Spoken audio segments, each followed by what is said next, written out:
If the leader cannot speak the truth, if the leader in the military can open his mouth, a whole general can open his mouth and say they are done with terrorists in Nigeria, and the same terrorists occupy your training camp, the largest training camp in Africa, the largest training camp in Nigeria. Lies. You see why Nigeria will not move forward. You see why they are not getting it right. You see why they are not developing. You see why they are going backward when other African countries are making way to move forward. You see, because Nigeria continue living with their yesterday of lying tongues. Nigeria no go better, no because so with this system of government. Yes, Netanyahu is a man of principle and policy.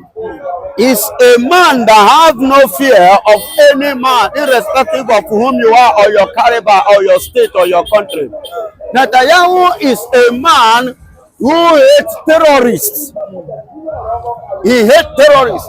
Look at currently now, as I'm talking to you, Nigerian government are having politicians, Nigerian politicians, in person of Vice President Shettima and Gumi, liaising together with the Iran government, bringing, what did I call their name? Another set of terrorism group into Nigeria.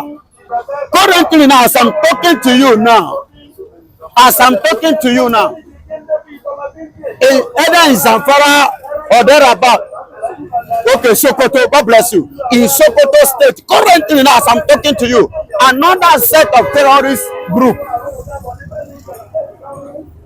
being signed, backed up by Nigerian politicians, Sheikh Gumi and El-Rufai, and the former president of Nigeria, called Buhari. Whether these are the set of the people who brought these people into this country. I remember I said this thing before.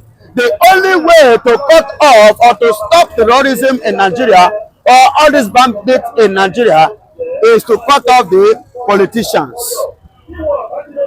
By the time the politicians hands off, that is the only time these bandits will stop. Listen to me and listen good. Who are those buying gun for these people? Are they the one buying the gun? Are they the one paving way for the gun to enter? Of course, no. But the politicians are the one doing this. The politicians' influence is what they are using. They are using their influence to purchase those guns for them, because they are using them to make money here in Nigeria. They are making money for themselves. It is another system of business from Nigerian politicians. Yes, from Nigerian politicians. And look at, they have entered now. What has Nigerian government do? Nothing.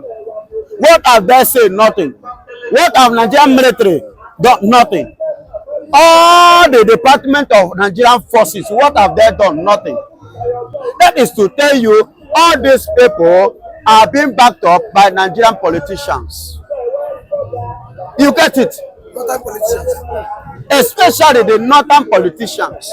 So that is why Netanyahu open up, including, even, ask me, I will tell you that even Tinubu himself will not deny of this, because he's aware of it. You understand? So that is why Netanyahu have the effrontery to utter the statement which he uttered against Nigeria, to send the letter which he sent to Nigeria, to kind of throw the word to Mr. President Tinubu. Yes, and which Tinubu cannot do anything, neither can he say anything, because he's aware of what is happening, and it has happened now, and he didn't do anything, and he couldn't do anything because there is nothing he can do. And at the end of the day, he will come out and tell you, say his hands are tied. After all, he's not the first person to say it. Many have said it before. So you see why I love what Netanyahu said. And if I repeat again, should be any consequences from the Western world, international world, concerning this against Nigeria, I will embrace it. I will love it because it shouldn't be. Look at the Kuwait. As I'm talking to you now, do you know that Kuwait are chasing away Hamas people from their country? Kuwait have chased away the Hamas that is in their country. But Nigeria, in Nigeria here, Nigeria are welcoming such set of people. And president is not doing anything. All these departments that are in the border, what are they actually doing? What is their work? They appointed them for a purpose. They appointed them for what? A purpose. They appointed them to stop this kind of movements from all this set of people. I get it from these evil activities, but they are not doing their job. I don't know, although I stand to be corrected anyway, but I have to say this because in the angle that I am seeing it, it's like they themselves that are in the port, that are in some what is it called? All those positions that are supposed to checkmate everything that enter this country. Immigration. It's like they themselves are working hand with all these terrorists. Are you getting it? Because they did not just disappear and enter Nigeria. There is a route that they use to enter. So the people in charge of that place probably are working with them. Yes, that's my own point of view.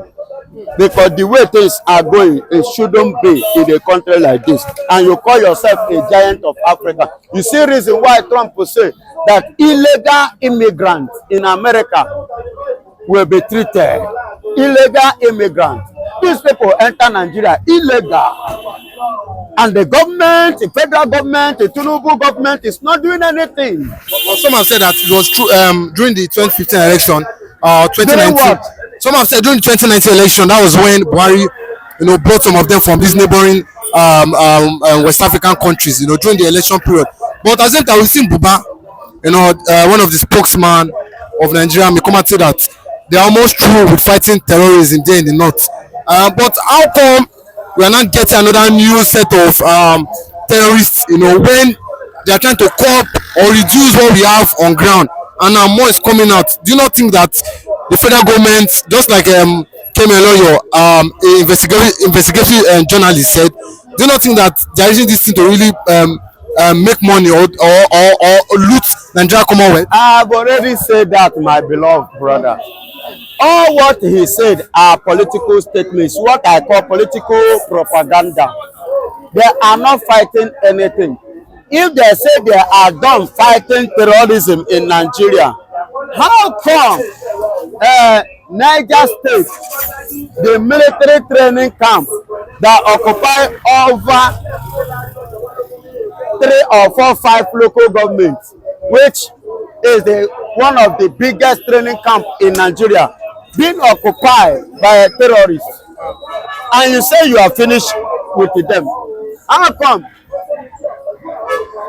That means you didn't do anything. That means you are not working. You get it? So that means that statement which he made was capital lie. You see it lying tongue from the people in leadership. That means Nigeria, from their leaders, they are living with a lying tongues. You get it?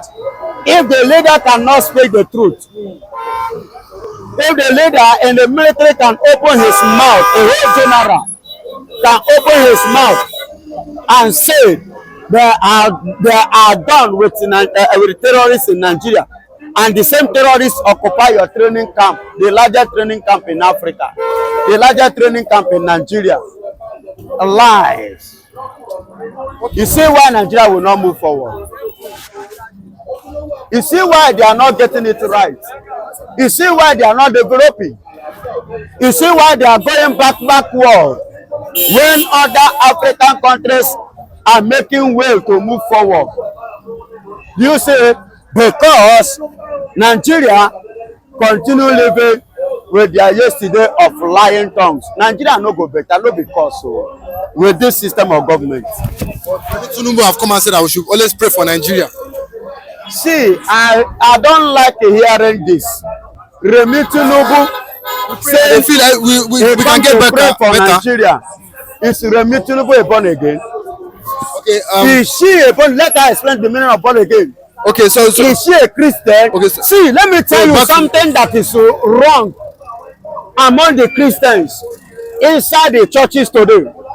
When you have money, they will call you and pour you ororo for head and call you a pastor, whether you know the meaning of pastor or not, whether being born again or not. They will just call you because you have money that you will be bringing. Especially, I don't want to mention the name of a church, but you are pushing me now to mention it. Remit, are you getting it?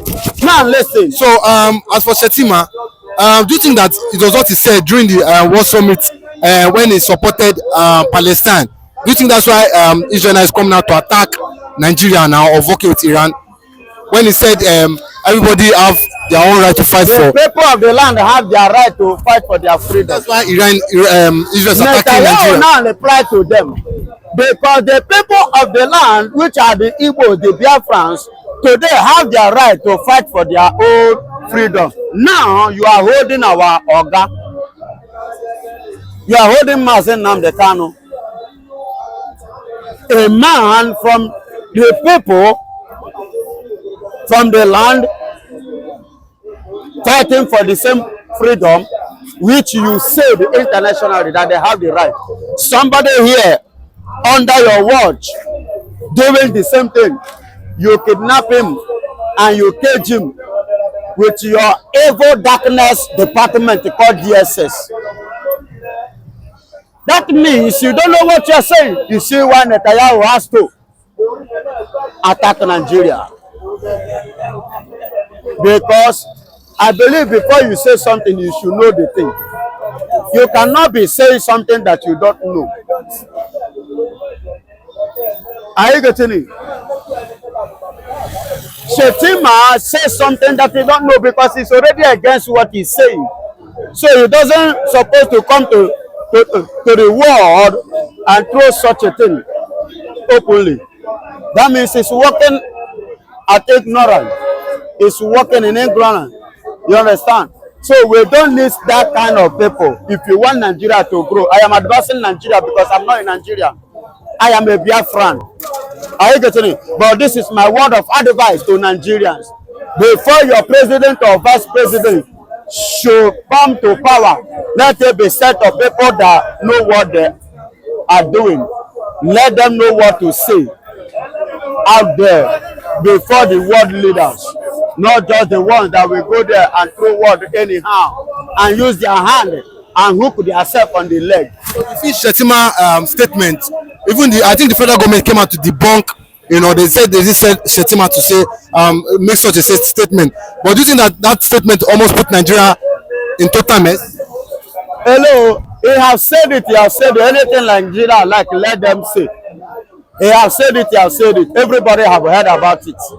Are you getting it? So, in fact, let me tell you, he has said the heart of Biafran. He has said the heart of the people. He has said the heart of everything. So, therefore, Nigeria has nothing to disturb, and the Biafra has nothing to lose, rather to gain from what the Prime Minister of Israel, Netanyahu, have said. Definitely, nnamdikanu have already said in the court September 2024, September 24, he said that he has spent 4 years in DSS, that once the remaining 1 year he will not die inside. So definitely, Alex Oti is working so tirelessness. He's working so hard. Working, behind the scene to release nnamdikanu, that they should be ready to receive the news, the good news that regards nnamdikanu release. What can you say as regards this? Do you think that OC is right? God bless you. My name remains my humble self, Evangelist Benjamin Johnson. This is Nachi, the only Biafran evangelist that speaks the truth and nothing but the truth. I'm ready to end by the truth. Hear me and hear me clearly. The governor, the working governor in the southeast, the Alex Oti, have stated categorically that soon that nnamdikanu will soon come out of the DSS custody. He will soon regain his freedom. That is the way he put it. Yes, I agreed with him and I believe what he said because he's a man of character, he's a man of principle, he's a man of policy, he's a man that knows what he's doing. He's not a man that likes making noise. It doesn't make, there is something that he said. He said the other things, there are many things he would not like to disclose. That is the principle. Are you getting it? So he said he's working toward that. And definitely, nnamdikanu have already said in the court, September 2024, September 24, he said that he has spent 4 years in DSS, that once the remaining 1 year he will not die inside. So definitely, Alex Oti is working so tirelessness. He's working so hard. He's working so, I don't know how to qualify it, to make sure on the ground that nnamdikanu is released from Nigerian intimidation, harassment, embarrassment, and threatening. Do you get it now? So soon it is coming out. I believe what he said. I believe in that man. I believe in him. He doesn't talk anyhow. When he speaks, you will see it in action. He's a man of his word. He's a man of his caliber. When he said during his campaign that Abia State money will be used in Abia State, today he's doing what he said, and we are seeing it. So him saying that nnamdikanu will soon regain his freedom, yes, it is possible. He's a Tokunadu that I know. It's the only governor in the southeast that can speak to somebody like me, and I will believe him.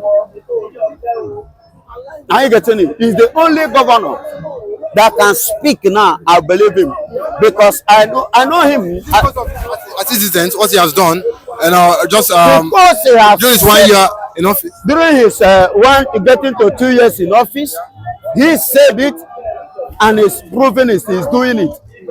Are you getting it? And let me tell you, I love him in another way because I see him as one that loves the good things. I see him as one that have the vision, a good vision, not bad vision. I see him as a leader, Onyendu, not a governor. I see him as a leader, but not a governor. You know, there's a difference between governor and a leader. Are you getting it? A leader listens to the cry of the people. In Nigeria, they will have governors, and the governors, they don't listen to the cry of their people. And that is why you have hunger, we have infrastructure. In Nigeria, we don't have anything. Your president and co and other governors are not producing any, they are not productive. They are not what? Productive. Only in Abia State, as I'm talking to you currently now, that you can see a leader. He's not a governor, but a leader. And that is why it's working differently from every other governor. Because he is not there as a governor, he is there as a leader. And a leader lead by evidence, by points. You get me? So him saying this means, even for him at the first time to open mouth said it, it means that he has gone far. It means that he has done something. it means that there is going to be positive result coming out. Because it's coming from the mouth of Oti. From the mouth of leader Oti. So you feel that in no distant time, nnamdikanu will come out. Yes, I know that him is a man of caliber. He's a man of principle. He's a man of honor. He's a man that respects and values his word. He doesn't waste his time unnecessarily. For he invested his time much on something meaningful and for the betterment of the people. He is not a governor that is so selfish. He is not a governor that is self-centered. He's a governor of the people. He stands to represent the people, and he stands to speak for the people and to defend the people and give the people what they want. And that is why I respect him. And that is why I believe everything he stands to say today. Thank you. But lastly, do you think that nnamdikanu release finally, just like as he has said in 10 passing court, do you think that after nnamdikanu comes out from the DSS custody, do you think that the Southeast will now be peaceful again? Listen and listen good. Why they were having sit at home, that is the question. Was it not because of the kidnapping of nnamdikanu? It was as a result of nnamdikanu being kidnapped from Kenya that made we, the Biafrans, decided to sit at home. A remembrance of his forcefully kidnapping, evil kidnapping, arranged kidnapping. That's why we decided to map a day for Nigeria to be feeling us, that we are not happy the way they are treating us, and we have gotten somebody who have become our voice, and they intend to shut him up. You understand? So releasing him will even benefit Nigeria by, when they release him, we will free sit at home. There will be no sit at home again. You understand? But that will not stop Biafra standing, for your information. Part of the negotiation that when it comes out, it will drop the Biafran fight. Listen and listen good. The kidnapping, what they are treating is the kidnapping of nnamdikanu. Not because of his agitation. Agitation is quite different. Agitation is quite what? Different from kidnapping. So freeing him is different from dropping agitation. It is our fundamental human right to agitate for our right, to agitate for our freedom, to agitate for our nation, to agitate for our state, to agitate for our self-governance. Are you getting it? So what he's doing, even being free from the DSS, will not stop our agitation. Agitation continues, and it can never be part of negotiation. And let me tell you, I know that even Oti cannot even negotiate that, because he never started it. And the nnamdikanu, that will be the last thing he will do, to negotiate. After all this while, suffering this, he will not negotiate. It's not possible. So what they are just saying is about his kidnapping, not about Biafra. But do you think that nnamdikanu will be released at least by first quarter of 2025? I don't know, because I'm not the one holding him. Because the young man, nnamdikanu, did not offend anybody. He did not commit any crime that could result to such. But because of the hatred that Tinubu and co had against the Igbos, yes, that makes him to still keep him under DSS. What did Igbo commit? Is it not the same thing? Igbo committed the same thing in UK just last month. And what happened to Igbo? Nothing. He was working freely. So what is the difference between that which Igbo did and what nnamdikanu is fighting for? Then even the correct Nigerian president called Tinubu, the Mr. Pampas. Now listen and listen good. That is holding him in their cells, still retaining him in their cells. Do you know what happened? The same Tinubu said he did not believe in one Nigeria, 1997, April 13. Do you understand me? So, Mazen nnamdikanu did not offend anybody. They should free him. He offended no man. They should free him. That is my own.